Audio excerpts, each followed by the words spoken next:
Oke, jumpa lagi di Opini Budiman.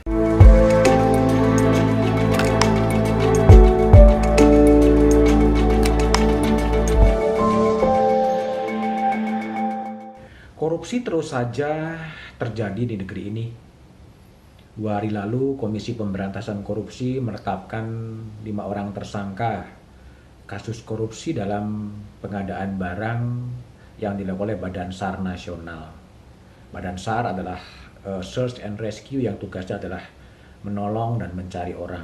Tapi pengadaan barangnya dilakukan dengan cara kolusi atau bersekongkol. Bahkan orang nomor 1 di Basarnas, Marskal Madya Henry Alfiandi, ditetapkan sebagai tersangka karena dituduh menerima suap 88,3 miliar dari berbagai vendor. Dari informasi dan data yang diperoleh tim KPK, diduga HA bersama dan melalui ABC mendapatkan nilai suap dari beberapa proyek di Basarnas tahun 2021 hingga 2023 sejumlah sekitar 88,3 miliar dari berbagai vendor pemenang proyek, dan hal ini akan didalami lebih lanjut oleh tim gabungan penyidik KPK bersama dengan tim penyidik Puspom Mabes TNI. KPK melakukan operasi tangkap tangan beberapa hari setelah Menko Marves Luhut Binsar Panjaitan mengatakan cara OTT adalah cara kampungan. Luhut memang lebih condong kepada bagaimana mencegah terjadinya korupsi melalui digitalisasi. Masih ribut soal OTT, KPK melakukan OTT dan mendapatkan tangkapan besar seorang perwira tinggi TNI bintang 3 dan seorang letnan kolonel. Ada 5 orang yang ditersangka: Kepala Basarnas 2021-2023 Marskal Madya Henry Alfiandi, Koordinator Administrasi Kepala Basarnas Letnan Kolonel Afri Budi Cahyanto, dan 3 dari pihak swasta, Mulsunadi Gunawan, Sejati Marlia, dan Roni Aidil.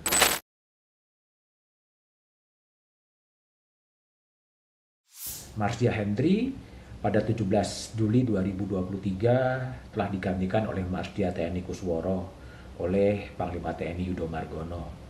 Namun serah terima jabatan belum dilakukan. Karena melibatkan perwira tinggi TNI dan perwira menengah TNI, KPK kemudian berkoordinasi dengan Puspom TNI untuk melanjutkan penyelidikan kasus korupsi ini. Namun yang pasti adalah dugaan korupsi, dan korupsi itu tetap masuk dalam domain wilayah peradilan umum. Dari tim kami terus terang keberatan kalau itu ditetapkan sebagai tersangka, khususnya untuk yang militer. Karena kami punya ketentuan sendiri, punya aturan sendiri.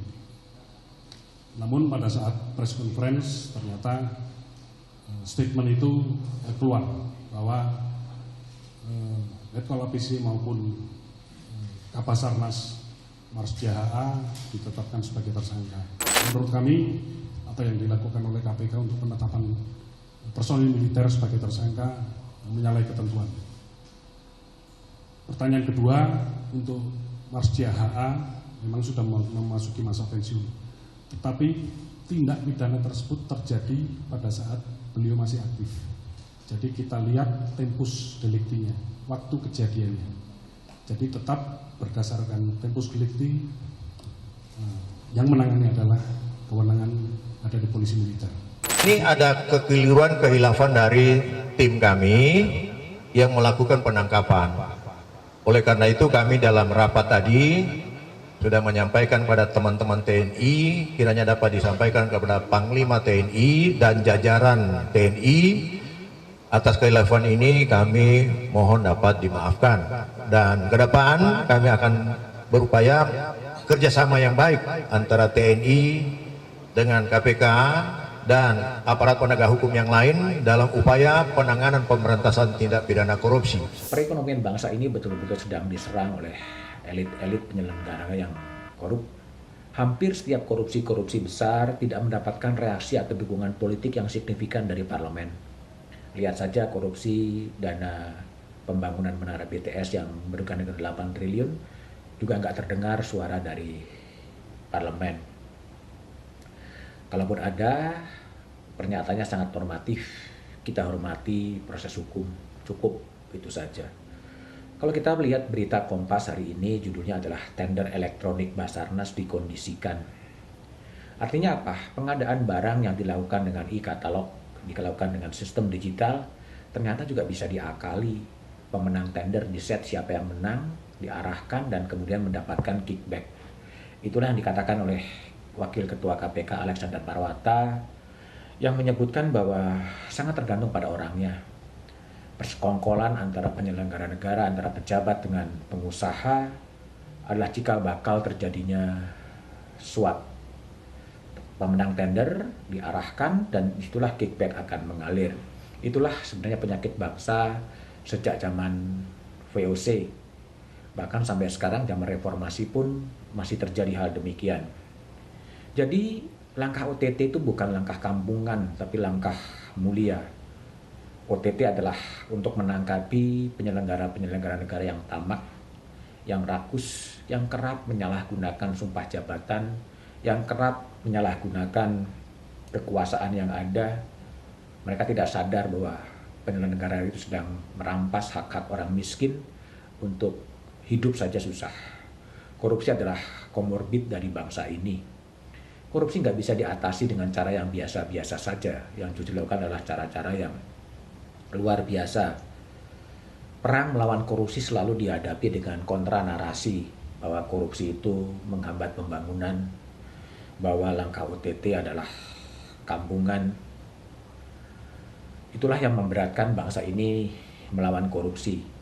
Kalau kita lihat di buku Korupsi Mengkorupsi Indonesia, ini ada tulisan yang menarik sebetulnya pada tahun 1805 di tulisan dari Duku Imam Widodo di buku Surabaya Tempo Dulu.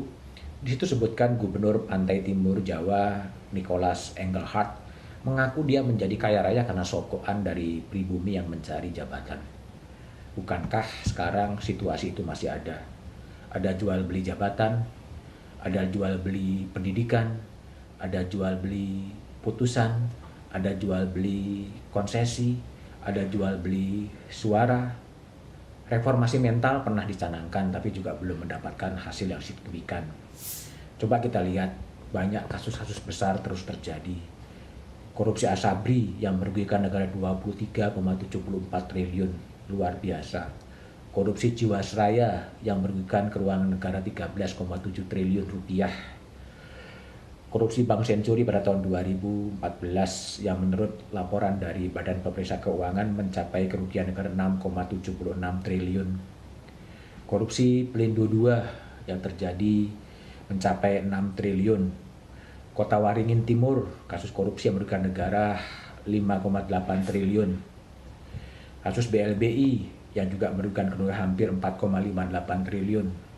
Kasus IKTP merugikan negara 2,3 triliun.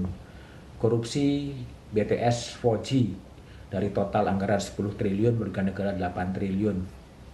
Mau apa kalau memang kemudian menunjukkan bahwa ini adalah komorbid dari bangsa ini?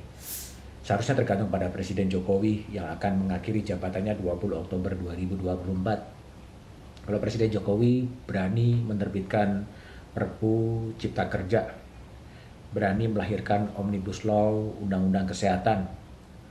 Kita tunggu saja apakah kemudian Presiden juga berani mengambil prakarsa politik untuk membuat Omnibus Law soal pemberantasan korupsi yang mencakup rancangan Undang-Undang perampasan aset yang sejak 4 Mei 2023 mangkrak di pimpinan DPR. Semoga saja ada keberanian politik dari elit negeri untuk mengatasi agar korupsi ini bisa segera diatasi, jangan sampai kemudian korupsi membuat ambruk negara ini.